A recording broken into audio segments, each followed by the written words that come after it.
ప్రభునామన చేరువచ్చిన మీకు అందరూ కూడా మధుబాబు మినిస్ట్రీస్ తరఫున శుభాభివందనాలు. ఇవాళ మన పాఠ్యాంశం షార్ట్ మెసేజ్లో పాఠ్యాంశం ఏంటంటే యాకోబు రాసిన పత్రిక 1వ అధ్యాయం 2-3 వచనాలు. సహోదరులారా, మీరు విశ్వాసమున కలుగు పరీక్ష ఓర్పును పుట్టించునని ఎరిగి మీరు నానా విధములైన శోధనలో పడినప్పుడు అది మహానందమని ఎంచుకొనండి.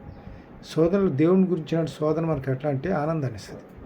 దేవుని గురించి శోధన అంటే తాత్కాలికంగా శ్రమ అనిపించిన బాధగా ఉన్న తర్వాత విజయం చివరికి మందే. దీనిలో చెబుతాడు 16 మత్తయి సువార్త 16వ అధ్యాయం 33 వచనంలో చెబుతాడు అన్నమాట.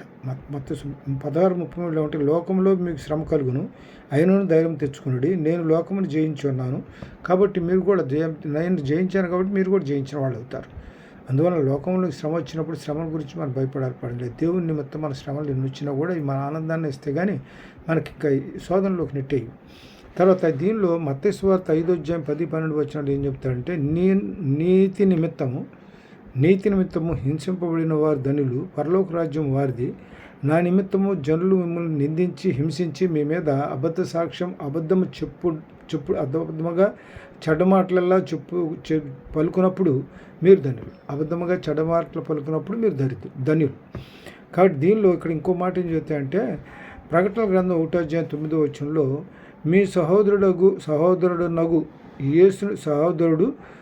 సహోదరుడును యేసును బట్టి కలుగు శ్రమలోను రాజ్యములోను సహనములో పాలువాడినైన యోహానును నేను దేవుని వాక్యం నిమిత్తమును యేసును గూర్చిన సాక్ష్యం నిమిత్తము పద్మాస్ ద్వీపాన్ని పరవాసినైతే. అంటే పద్మాస్ ఎవరి నిమిత్తం పరవాసయ్యాడు? యోహాను ఎవరి నిమిత్తం దేవుని పరపురైన యేసుక్రీస్తు నిమిత్తం, దేవుని వాక్యపరిచయం నిమిత్తం, దేవుని నామం నిమిత్తం ఆయన ఏం చేశాడంటే పద్మాస్ ద్వీపంలో దీనిలో పద్మాస్ ద్వీపంలో ఈ పరవాసి అయ్యాడు. అయితే ఇక్కడ అంతకుముందు అతనికి చాలా శోధనలు జరిగింది, తను చాలా హింసించారు. అతను ఏంటంటే దేవుని నిమిత్తం నువ్వు పరిచయం మానుకోమని చెప్పినప్పుడు రోమిలు అతను ఏం చేస్తాడంటే ఒప్పుపోతే అతను మసులుతున్నటువంటి నూనెలో వేశాడు. అయినా అతని నూనె అతను ఏం చేయలేదు, దేవుని తోడుగా ఉన్నాడు. అందువల్ల ఆయనకి ఏం కాల. తర్వాత దీనిలో దానియేలు గ్రంథంలో కూడా షడ్రక్ మెషక్ అబేద్నెగోలు కూడా అక్కడ బబులోను చక్రవర్తి ఏమంటాడంటే అక్కడ మీరు ఒక దీన్ని ఇస్తాడు, దీన్ని ఒక చట్టం చేస్తాడు, బబులోను చక్రవర్తి తప్ప ఎవరిని పూజించకూడదని. అయితే వీళ్ళు దేవుని బిడ్డలు, దేవుని అనుగ్రహం పొందిన వాళ్ళు కాబట్టి వీళ్ళు ఏం చేస్తారంటే అతను బబులోను చక్రవర్తిని ఆయన చెప్పిన మాట అనకూడదు, ఆయన తప్పితే ఎవరిని పూజించకూడదని చెప్పిన మాట ఖాతరు చేయకుండా ముమ్మారు దానియేలు ప్రభువుని యెహోవాను సేవించాడు ఆయన. అందువలన అతను కూడా తీసుకెళ్ళి ఏం చేస్తారంటే అగ్నిగుండంలో పడేస్తారు. దేవుని బట్టి శోధనలో పడ్డాడు ఆయన కూడా. అగ్నిగుండంలో పడేస్తే అగ్నిగుండంలో అంతకుముందున్న అగ్ని కంటే మరింత అగ్ని వేశారు. అగ్నిలో పడవేసిన వాళ్ళు చచ్చిపోయారు, కానీ దానిలో ఉన్నటువంటి షడ్రక్ మెషక్ అబేద్నెగోలకి ఏం కాలం. వాళ్ళతో పాటు మరొక వ్యక్తి ఉన్నట్టుగా రాజు గమనించాడు. అంటే ఏంటన్నమాట, దేవుడు నా నిమిత్తం మీరు నీతి నిమిత్తం హింసించబడిన వారు ధనులు, పరలోక రాజ్యం వారిది. నా నిమిత్తము జనులు మిమ్మల్ని నిందించి హింసించి మీ మీద అబద్ధముగా చెడ్డమాటలల్లో పలుకున్నప్పుడు మీరు ధన్యులు. ధన్యత అంటే ఆశీర్వాదం, దేవుని నుంచి మనం దేవుని యొక్క ఆశీర్వాదం ఐశ్వర్యాన్ని ఇస్తుంది, కానీ డర్రుల కష్టం చేత ఐశ్వర్యం ఎక్కువ కాదు. తర్వాత దీనిలో దాన్ని బట్టి ఏమవుతుంది, ప్రభువుని బట్టి ఈయన ఏం చేస్తాడు, పద్మాస్ ద్వీపంలో వేయబడతాడు. తర్వాత దీని రోమిలు రాసిన పత్రిక 5వ అధ్యాయం 2-4 వచనాలు చూస్తే, రోమిలు రాసిన పత్రిక 5వ అధ్యాయం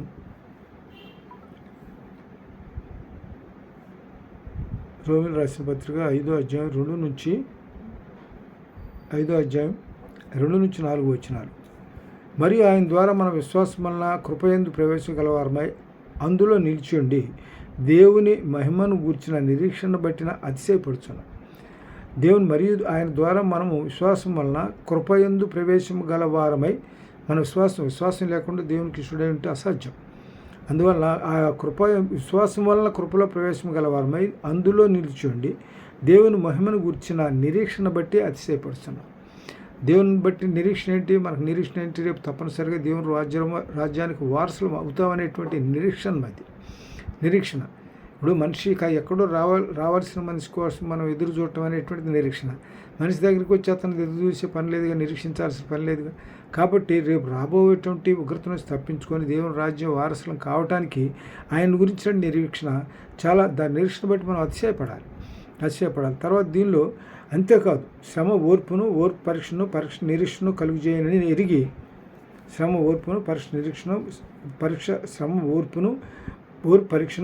నిరీక్షను కలుగు చేయని ఎరిగి శ్రమలందును అతిశయపడదాం.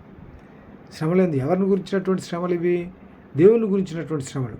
ఇందులో కీర్తనలో 20వ అధ్యాయం 7 వచ్చిన కీర్తన 20వ అధ్యాయం 7 వచ్చిన ఏం చెబుతా అంటే కీర్తనలో 20వ అధ్యాయం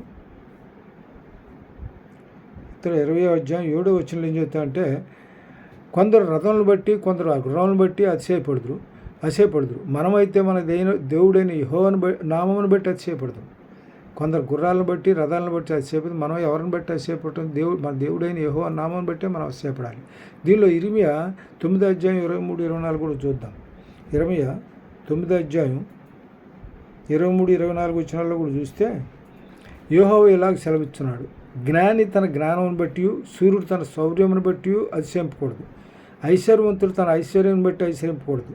అతిశయించువాడు దేన్ని బట్టి అతిశయింపవాలని అనగా భూమి మీద కృప చూపుచు నీతి న్యాయమును జరిగించున్న యెహోవా నేనే అని గ్రహించి నన్ను పరిశీలనగా తెలుసుకోవడం బట్టి అతిశయించవాలి. అట్టి వాటిలో నేను ఆనందించేవాడిని యెహోవా సెలవిస్తున్నాడు. ఎవరిని బట్టి మనం ఆనందించాలి? దేవుని బట్టి ఆనందించాలి. ప్రభు అయిన యెహోవా నామాన్ని బట్టి మనం ఆనందించాలి, కానీ వేరే ఇంకో దాన్ని బట్టి అతిశయపడకూడదు. అతిశయపడటం అనేది వేరే దాన్ని బట్టి అతిశయపడటానికి లేదు మనకి. తర్వాత దీనిలో ఇంకోటి ఏంటంటే రోమిల్ రాసిన పత్రిక తర్వాత రోమా 8:17 మన పిల్లలమైతే చూద్దాం. రోమిల్ రాసిన పత్రిక 8వ అధ్యాయం 17వ వచనంలో రోమిల్ రాసిన పత్రిక 8వ అధ్యాయం 17వ వచనం చూద్దాం. 17వ వచనం, మనం పిల్లలమైతే వారసులము అనగా దేవుని వారసులం, క్రీస్తుతో కూడా మనం మహిమ పొందుటకు ఆయన శ్రమ పడిన ఎడల క్రీస్తుతో కూడా ఆయనతో శ్రమ పడిన ఎడల క్రీస్తుతోడి వారసులం. మన ఎడల ప్రత్యక్షం కాబో మొహం ఎదుట ఇప్పటి కాలపు శ్రమలు ఎన్నదగినవి కావని ఎంచున్నాను. అంటే మనకు కనబోయే ప్రత్యక్షత ఇప్పుడు కాలంలో శ్రమలు మనకు ఎన్నదగినవి కావు.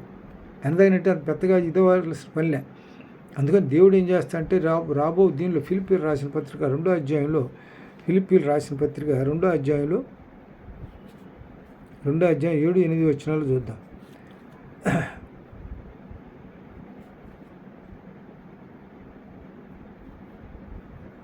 2వ అధ్యాయం 7-8 వచనాల్లో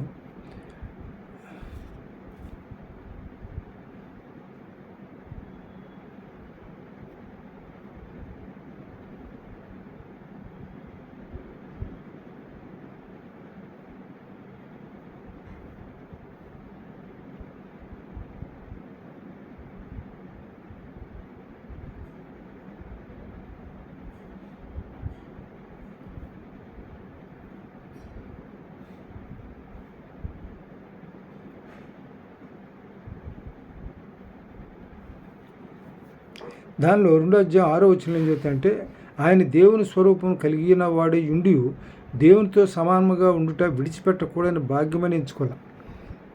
దేవుని స్వరూపం కలిగి ఉండి దేవునితో సమానంగా ఉండుట విడిచిపెట్టకూడని భాగ్యమని ఎంచుకొనలేదు. కానీ మనుషుని పోలికగా పుట్టి దాసుని స్వరూపం ధరించుకొని తను తానే రిక్తునిగా చేసుకున్నాడు. అంటే దేవుని బట్టి అతను ఎంత తగ్గించుకున్నాడు మాట, తాను హెచ్చించుకున్నవాడు తగ్గించబడను, తను తగ్గించుకుని హెచ్చించబడిన మాట ప్రకారం ఈయన తర్వాత ఎంతగా హెచ్చించబడ్డాడంటే ప్రతి నామం కంటే పైనామంగా ఆయన పరలోకం ఉన్న వారిలో, భూమి ముందులో ఉన్న వారిలో కానీ, భూమి క్రింద ఉన్న వారిలో కానీ ప్రతి మోకాలు ఆ యేసునామను వంగునట్లు, ప్రతి నాలుకో తండ్రి అయిన దేవుని మహిమార్థంగా యేసుక్రీస్తు ప్రభువును ఒప్పుకున్నట్లు దేవుడు ఆయనను అధికముగా హెచ్చించాను. ప్రతి నామమునకు పై నామమును ఆయనకు అనుగ్రహించాను. ప్రతి నామం కంటే తను తగ్గించుకోవాలి. విశ్వాసంతో తగ్గించుకుంటే మనం ఆ ప్రతి నామం కంటే పైనామంగా మనం హెచ్చించబడతాం. తర్వాత దీనిలో 16 యోహాను సువార్త 16:33 ఏమంటే లోకంలో మీకు శ్రమ కలుగును, అయినను ధైర్యం తెచ్చుకున్నాడు, నేను లోకమును జయించున్నాను. లోకంలో మన శ్రమ కలుగుద్ది, అయినా కూడా దేవుడు లోకాన్ని జయించాడు. కాబట్టి దీనిలో 16 చూద్దాం. మత్తయి సువార్త యోహాను సువార్త 16:33 యోహాను సువార్త 16:33లో 16వ అధ్యాయం 33వ వచనంలో నా యందు మీకు సమాధానం కలుగుట్లు ఈ మాట మీకు చెబుతున్నాను. లోకములో మీకు శ్రమ కలుగును, అయినను ధైర్యం తెచ్చుకోండి, నేను లోకమును జయించి ఉన్నానన్న. లోకమును జయించున్నాడు. లోకం జయించాడంటే అతని లోకాన్ని తన మరణాన్ని జయించాడు, మరణం మూల్యం జయించాడు. ఆయన తను తిరిగి లేచి పునరుద్ధానం చెంది ఆరోహణం చెందాడు. దాన్ని బట్టి ఏంటంటే ప్రభువుని బట్టి మన విశ్వాసం ప్రభువుని బట్టి ఉండాలి. విశ్వాసం ప్రభువులో బలపడాలి. కానీ మన అన్ని విషయాలకి మనం అన్నిలాగా మనం వ్యవహరించకూడదు. తర్వాత దీనిలో ఈ ప్రకటన గ్రంథం 2:10లో ప్రకటన గ్రంథం 2వ అధ్యాయం 10వ వచనంలో ఏం చెబుతా అంటే 2వ అధ్యాయం 10వ వచనంలో, ఇదిగో మీరు శోధింపబడినట్లు అపవాది మీలో కొందరిని చెరలో వేయింపబోతున్నాడు, 10 దినములు శ్రమ కలుగును. మీరు శోధింపబడినట్లు అపవాది మీలో కొందరిని చెరలో వేయబోతున్నాడు, 10 దినములు శ్రమ కలుగును. మరణము వరకు నమ్మకంగా ఉండుము, నేను మీకు జీవకిరీటం ఇస్తాను. ఎవరిని గురించి నమ్మకంగా ఉండాలి? ప్రభువుని బట్టే నమ్మకంగా ఉండాలి. ప్రభువుని బట్టి మనకు నిరీక్షణ కలిగి ఉండాలి.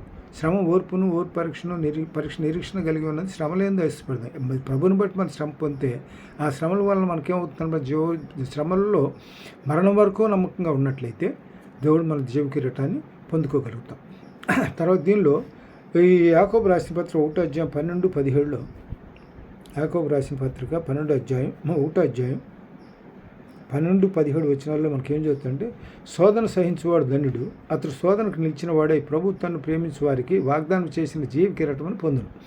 దేవుడు కీడు విషయమై శోధింపబడనేరడు, ఆయన ఎవరిని శోధింపడు. కనుక ఎవడైనా శోధింపబడినప్పుడు నేను దేవుని చేత శోధింపబడునని అనకూడదు. అది కూడా ఎట్లా? ప్రతివాడు తన స్వకీయమైన దురాశ చేత ఈడుబడి మరలు కొలబడిన వాడై శోధింపబడును. దురాశ గర్భం ధరించి పాపం కనగా పాపం పరిపక్వమై మరణమును కనుగొను. నా ప్రియ సహోదరుడా, మోసపోకుడి. శ్రేష్టమైనటువంటి ప్రతియు సంపూర్ణమైన ప్రతి వర్మను పరసంబంధమైనదే జ్యోతిర్మయుడు తండ్రి వద్ద నుండి వచ్చును. ఆయన యందు ఏ చంచలత్వమైనను గమనాగమం వల్ల కలిగి ఏ ఛాయను లేదు. అయితే ఇక్కడ మనకేంటంటే, ఆయన తాను సృష్టించిన వాటిలో మనం ప్రథమ ఫలముగా ఉండినట్లు సత్యవాక్యం వలన మనల్ని తన సంకల్ప ప్రకారము కానను. సత్యవాక్యం ప్రకారం దేవుడి సత్యం. ఆయన దీనిలో మన మాట ఆది యందు వాక్యం ఉండను, వాక్యం దేవుడి యందును, వాక్యం దేవుడి యందు. ఆయన అంటే కృపాసత్య సంపూర్ణంగా మన మధ్య ఉన్నాడు కాబట్టి వాక్యమే సత్యం. ఇందులో ఒక మాట చెప్తాడు, యోహాను సువార్త 6వ అధ్యాయం, నేనే మార్గమును సత్యమును జీవమును చెప్తాడు. ఆయనే సత్యం. సత్యం అంటే ఆయన వాక్యమే సత్యం. వాక్యానుసారంగా నడుచుకున్నవాడు ఏ సోదరులోనూ పడిపడే పరిస్థితి రాదు. తర్వాత దీనిలో 1 కొరింథీ 10వ అధ్యాయం 3లో, 1 కొరింథీ రాసిన పత్రిక 10వ అధ్యాయం 3వ వచనం 13వ వచనం ఏం చెబుతా అంటే, 10వ అధ్యాయం 13వ వచనంలో, సాధారణంగా మనుషులకు కలుగు శోధన తప్ప మరి ఏది మీకు సంభవింపలేదు. దేవుడు నమ్మదగిన వాడు, మీరు సహింపగలిగినంతకంటే ఎక్కువగా ఆయన మిమ్మల్ని శోధింపబడనీయడు. అంతేకాదు, సహింపగలుగుటకు ఆయన శోధన కూడా తప్పించుకొని మార్గంను కలుగు చేయండి. కాబట్టి నా శోధనలో నుంచి తప్పించుకునే మార్గం కూడా ఆయన చూపిస్తాడు, కలుగు చేస్తాడు, మార్గం కలుగు చేయండి. తర్వాత దానియేలు 3:17 చూద్దాం. దానియేలు రాసిన పత్రిక 3వ అధ్యాయం 17వ వచనంలో,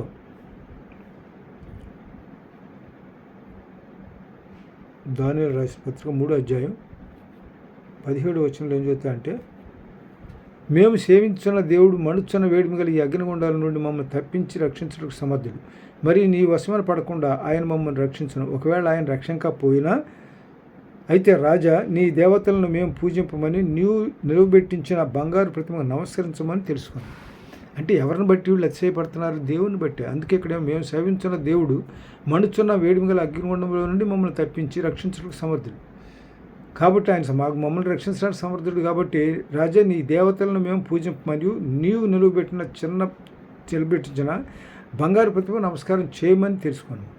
బంగారు ప్రతిమ నమస్కారం చేయమన్నారు. ఎందుకంటే మీరు శోధనలో నెట్టినా సరే దేవుడు మమ్మల్ని శోధనలో తప్పించేటువంటి సమర్థుడు. ఆయన శోధనలో తప్పించేటువంటి సమర్థుడు. కాబట్టి నీ విగ్రహాలను పూజించాల్సిన బట్టి నీ విగ్రహాన్ని నమస్కారం చేయాల్సిన అవసరం మాకు లేదని, శోధనలో ఉండకపోవడం శ్రమల్లో కూడా అతను దేవుని మీదనే ఆధారపడ్డాడు. తర్వాత దీనిలో ఇంకోటి ఏంటంటే, ఎఫెసీయులు రాసిన పత్రిక 6వ అధ్యాయం 12 వచనం 13 వచనం. ఎఫెసీయులు రాసిన పత్రిక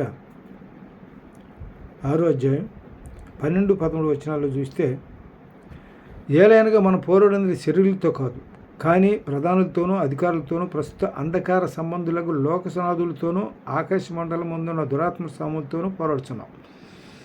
విశ్వాసాన్ని బట్టి ఎవరితో పోరాడుతున్నాం?